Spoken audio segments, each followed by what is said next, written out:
sum. It says upper and lower sums. It's meaning left or right sums for this one. So if I'm using 8 partitions and I find the region bounded by the graph of f equals x squared on the x-axis from 0 to 2. Okay.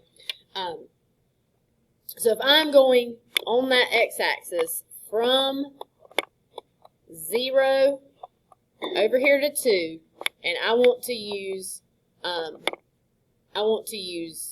8 partitions, what does what's the width of each one of my rectangles going to need to be? 0.25.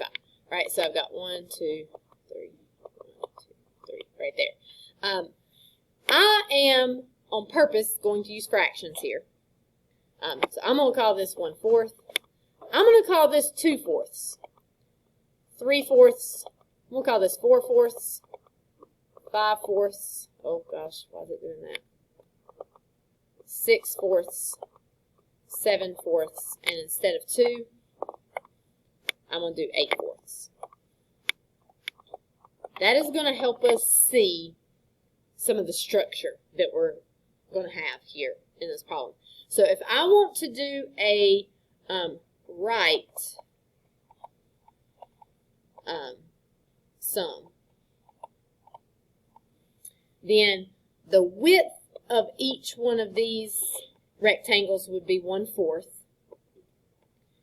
And I would be finding, if I'm doing the right Riemann sum, which one of these numbers do I leave out? The 0 or the 8/4?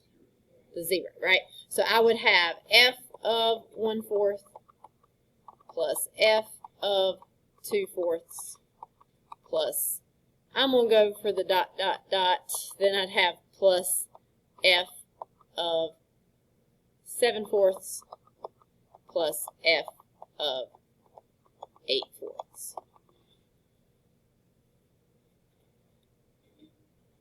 Okay. If I actually want to plug these into the x squared, it would look like this. 1/4 times 1/4 squared plus 2/4 squared plus dot, dot, dot plus 7/4 squared plus 8/4 squared.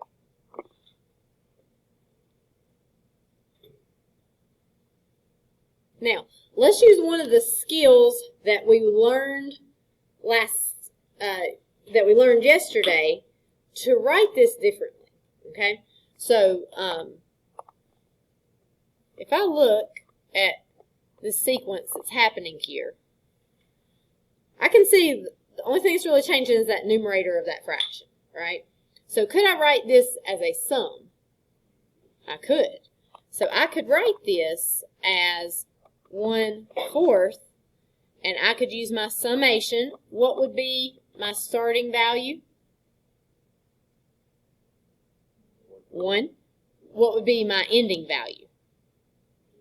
8. Because I'm starting here at 1, I'm going to 8, and I'm counting up by 1, 2, 3, 4, and so on. And my equation would be I over 4 squared.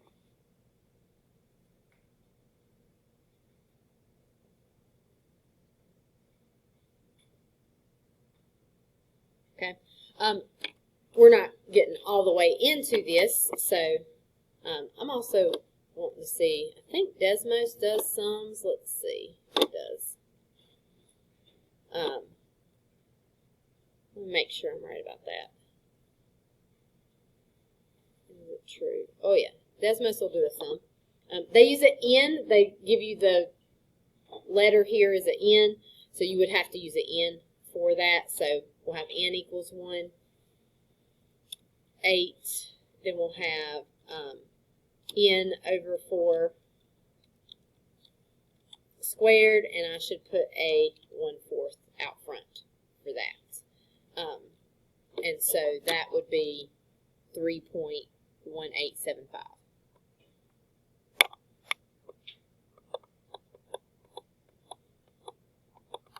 Okay. This is a lot easier to type in whenever you're typing it into the equation.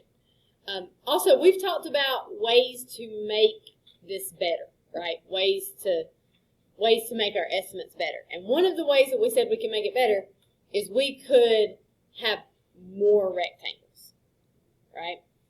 This is much easier to change the number of rectangles that you have. So let's say that instead of 8 rectangles, let's say I wanted 20 rectangles. Okay, now it's not right now, because if I change that to 20, what is the width of each one of those rectangles? Very small. It would be 1/10, because the distance was 2, and if you divide it by 20, you would get 1/10. So if I change this out here to 1/10, I would also have to change my denominator to 10 right here, right? I have to change all those 4s to 10s in this case. And now I've got 2.87.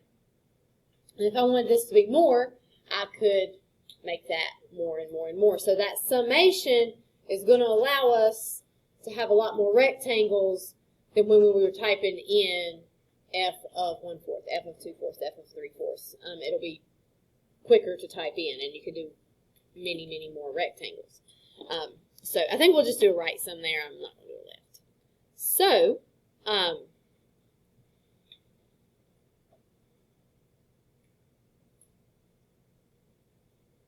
here, for example 1, it almost looks like the same question. I had to pause there for a second because I thought I had given you the same question again. What is different about this question? In partitions, okay? So let's think about this here. We're going to find the area of the region using in partitions. So it's very much like what we just did, but this time we don't know how many rectangles we have. We have to use an in for that.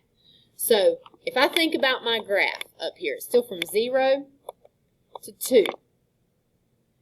And I'm breaking it into in partitions. I realize that is a finite number there. I'm going to put a squiggle right there, so there could be however many go in between, right? So if I've got in partitions, what would this distance right here be? We won't know like a number. It's going to be something that has an in it.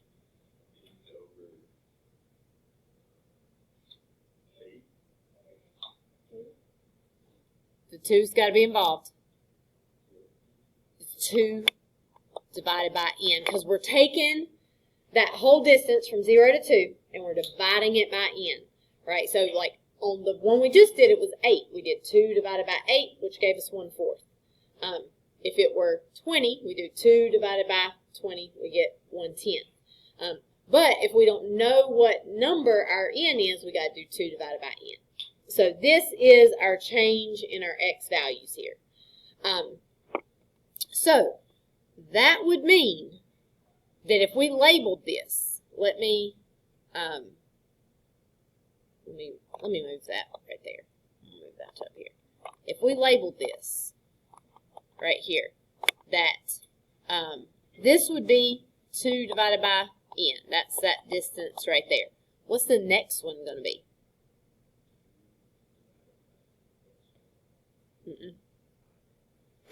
So the distance right here is, every one of those is 2 over n, right? So if I do 2 over n plus 2 over n, what do I get? 4 over n.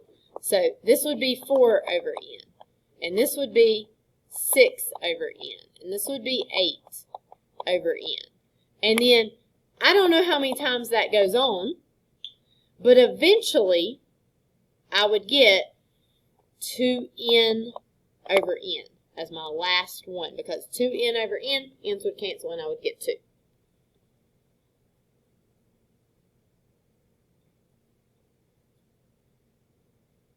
So let's take what we've got here and do like we did on the last problem. The width of each one of these rectangles is going to be 2 over n, right? So I'm going to have a 2 over n out front. That's the width of each rectangle. That's like my 1/4 that I had on the last problem. And then I would have, if I'm doing a right Riemann sum, I would have f of 2 over n plus f of 4 over n plus f of 6 over n plus, I'm going to go ahead, let's do f of 8 over n. I could do less here, but, and then my last one would be f of 2n over n.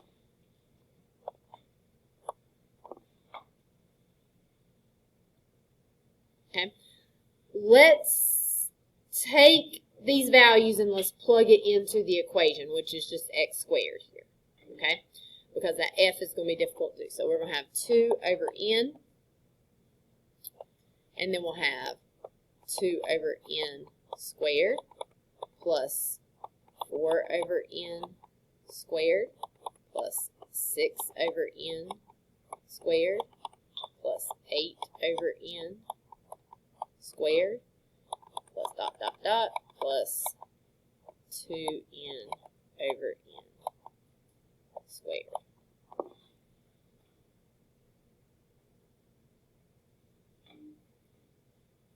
So we want to write this as a summation, because if we can write it as a summation, then we will be able to do more with it. So if I look at what's happening, this one's a little trickier than the summation that we just wrote. I've got 2, 4, 6, 8, and it would keep on going, 10, 12, and so on. What's different about that than what we had seen before? We're starting at 2, and we're going up by 2. We only have even numbers, right? So since those are only even numbers, when you do a sum, it's got to count up by integers. It's got to be 1, 2, 3, 4, 5, 6, 7. And to use the shortcut rules, you have to start at 1. So the way you're going to deal with this, if this is even numbers, okay, the 2 over n, here, the 2 over n can just stay out front. We are going to have a sum from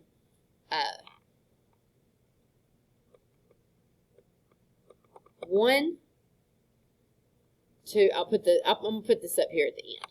The way you will deal with this is you're going to do 2i divided by n squared.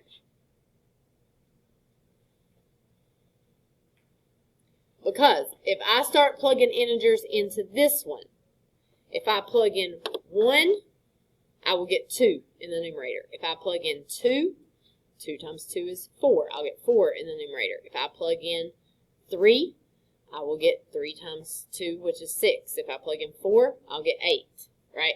So you're plugging in the integers, 1, 2, 3, 4, but because you put this 2 here, it's making the numerator going 2, 4, 6, 8. There. So when you see even numbers, this is what you need to do right here. You need a 2i instead of just an I. Okay? What value are we stopping at?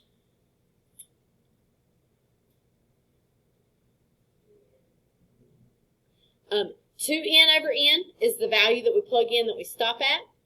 What I value are we going to stop at? N. So an n will go right here. Right, because if I plug that in as my last one, I'll get 2n over n, which is what I want. Okay, questions so far? Okay, now what we need to do is we need to use some shortcut rules. All right, so those shortcut rules that I said you could put on a note card, but right now you just may want to flip back to your notes and look at, we can use those so that we don't have the summation anymore. We can just have our, we will just have our ends in this case. So I do need to go ahead and square this stuff right here. It is going to be 2 over n, and then I'll have the sum from 1 to n of 4i squared over n squared. And the 4 and the n squared are coefficients. Those are not the numbers that are changing. So I could pull that out here. And that is going to give me 8 over n cubed. And then I got the sum from 1 to n of just my I squared.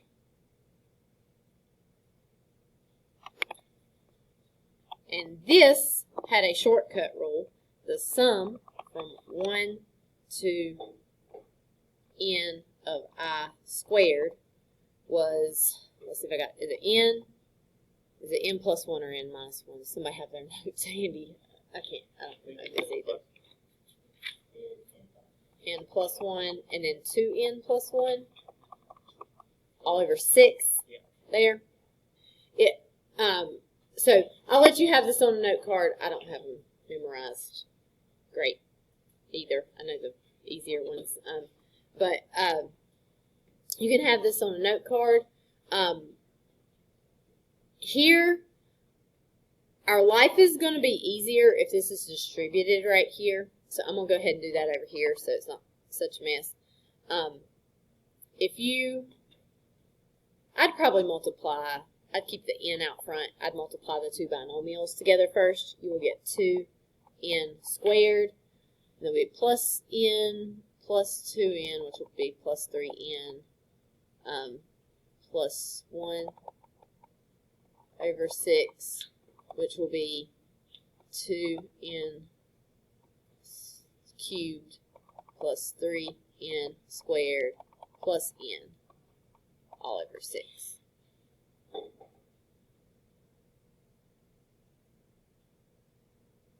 And it's okay with me if you put that on your note card as well, because it'll save you a little time. You're going to have to do it several times. All I've done is expanded here, so it's in that form instead.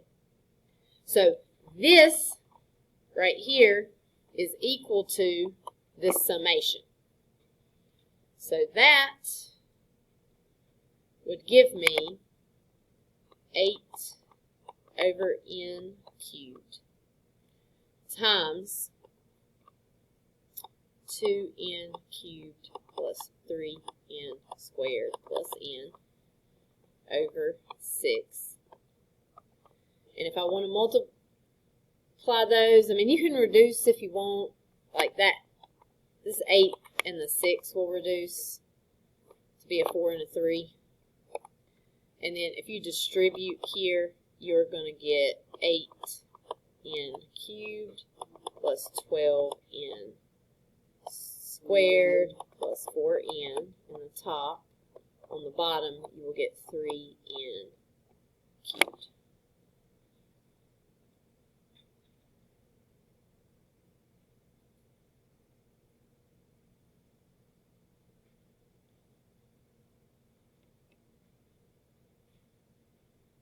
Okay, so that's a lot of crazy stuff going on there. What does our n stand for? Like, what is that n? It's the number of partitions. What number of partitions would give us the exact area underneath that curve? Infinity, right? Like the maximum number of our rectangles here. So, what we can do for this now, and when you finally get to this point, it's a very simple last step. This would give you the area underneath that curve for any number of rectangles. So if I want to know 10 rectangles, I'd plug in 10. If I wanted to know 25 rectangles, I'd plug in 25.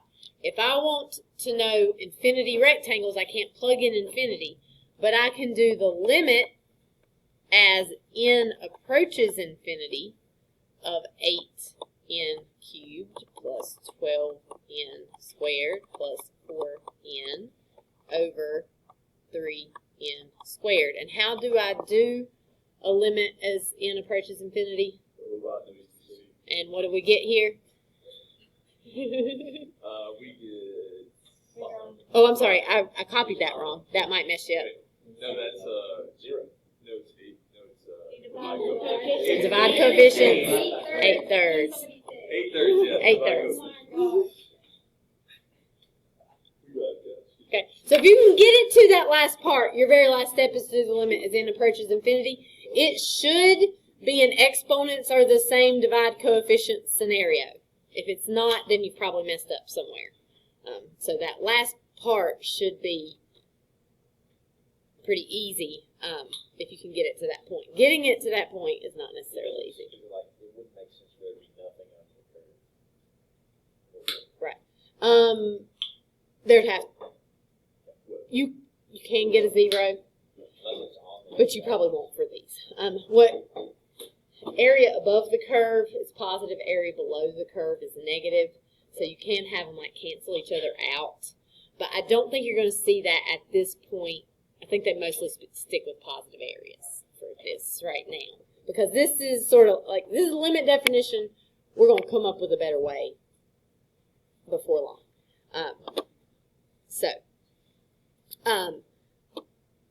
So your limit definition of the area is given here.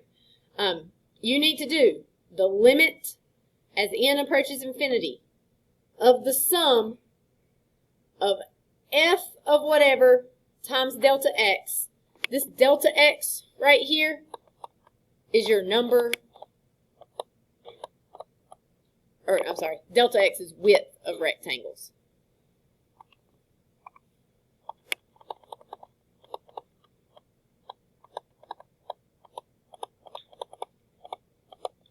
And it can be here, or it can be pulled out front because out front of the sum, because it's not going to be that same variable. In this case, this is the distance that you're on, and this is going to be the length of your interval divided by n. I think it's easier to see it from another example than to spend too much time on this right here. So let's do a different one. Area of the region between the graph of the function for f of x equals 4x plus 2 and the x-axis over the interval from 0 to 4. Okay, so if I'm going from 0 to 4 and I have n subintervals, I'm going to put a squiggle right here to show that I'm skipping some. What would that first tick mark right there be? 4 over n. Okay, and I'm not going to give you any of these that don't start at 0 because they're too difficult to do. We're not going to spend time on that. They can be done, but we're not going to bother with them. We'll just do those once we learn the easier way. All right, so if that's 4 over n, what's the next one? 8 over n. The next one would be 12 over n, and so on, until you get to 4n over n. So in this case, 4 over n is your number that you have out front, and you would be doing f of 4 over n plus f of 8 over n plus f of 12 over n plus dot dot dot plus f of 4n over n.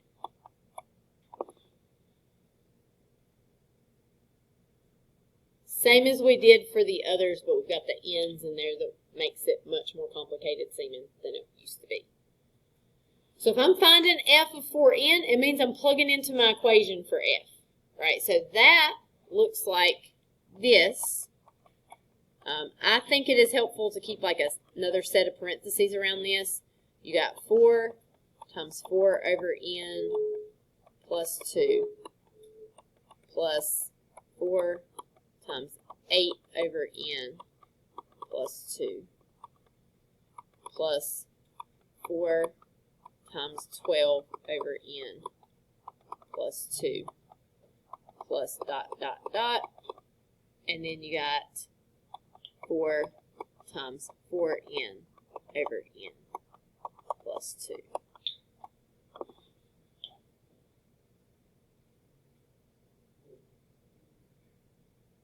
So it is going to be, well, let me stop there. Do you have any questions on that?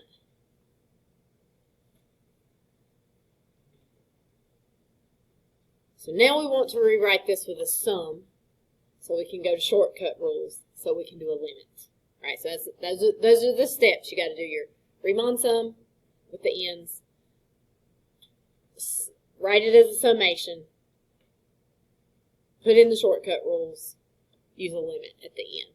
So for this, we're looking for what's changing in each term, and it's that numerator of that fraction right there. This time we're not counting by 2's. What are we counting by? 4's. So what should go in the top of my fraction whenever I write my equation here? 4i. So I'm going to have 4 over n.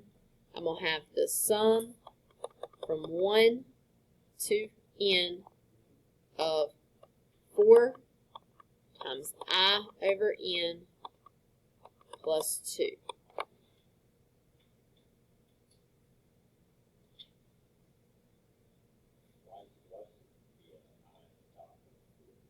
Oh, I'm sorry, it should have 4 with it. 4 times 4i over n plus 2. Thank you. Let me erase that and write that a little prettier.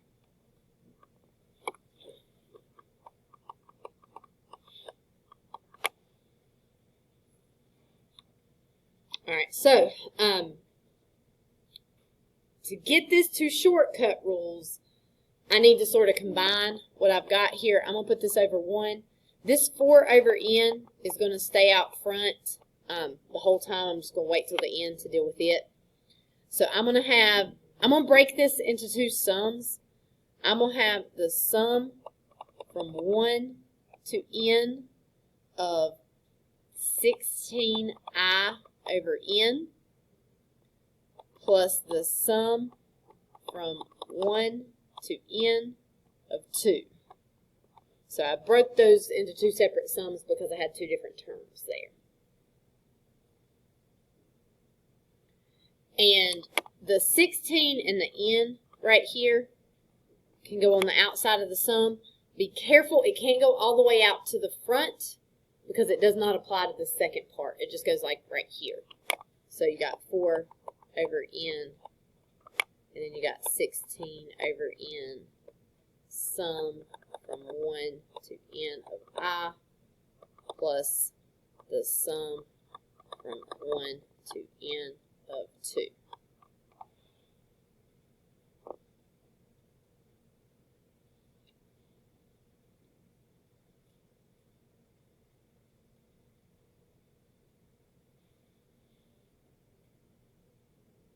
Okay, questions so far?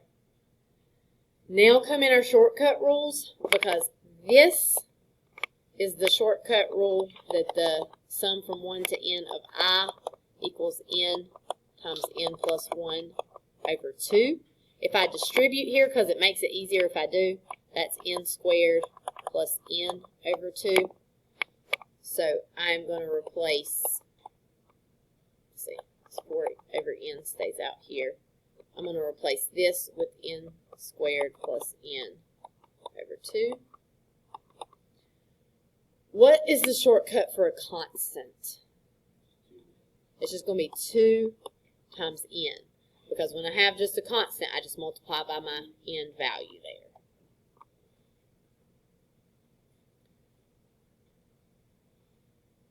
And so we need to simplify here. I'm just going to keep that 4 over n out front for a little bit. This is going to be 16n squared plus 16n over 2n plus 2n. If I need to put this all together, I need it to be like one big fraction. So I'm going to get common denominators here. I'm multiplying this by 2n on top and bottom.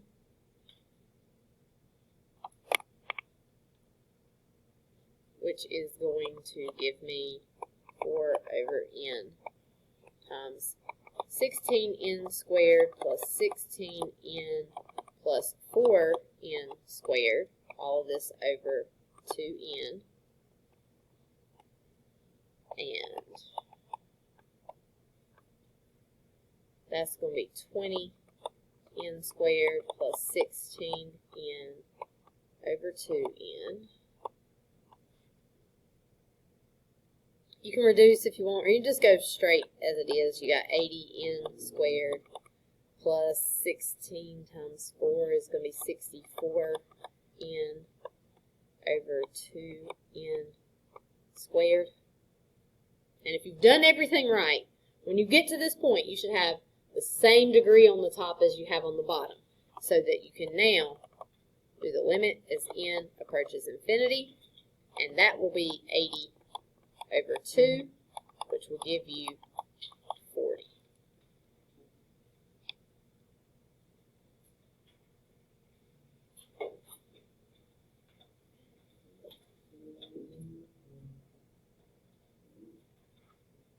Okay, questions?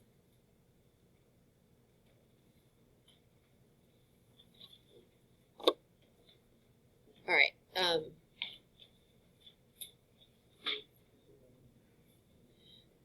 I think all I was doing here was this is just definite integral notation right here. You just need to know it because that's the way they ask you the problem. This means the area under the curve on the interval from A to B. So it's just your starting value to your B value. For the ones I give you, A should always be 0 on this, because if it's not 0, it's way too hard to do for that. So, like, for example here, what they're asking, ooh, did I give you one of these? We can't do that one as it is. But that one is symmetric. What you would need to do is do twice the integral from 0 to 1 of 1 minus x squared dx. So, like, find half of it. If you see one that does not start at 0, then do 0 to whatever number, and then just double what you get as your answer for that. So, your assignment is from page 300. You got 47, 49, 50, and 54. I want you to try setting it up on all of these. I know they're not easy to get all the way to the end on for these, but try your best. This is going to be due on Monday. So if you're at beta, you'll try it outside of class. If you're not at beta, I'm not teaching anything new tomorrow. So you can have time to work on this. You can work on test corrections. You can work on FRQ, all of those things.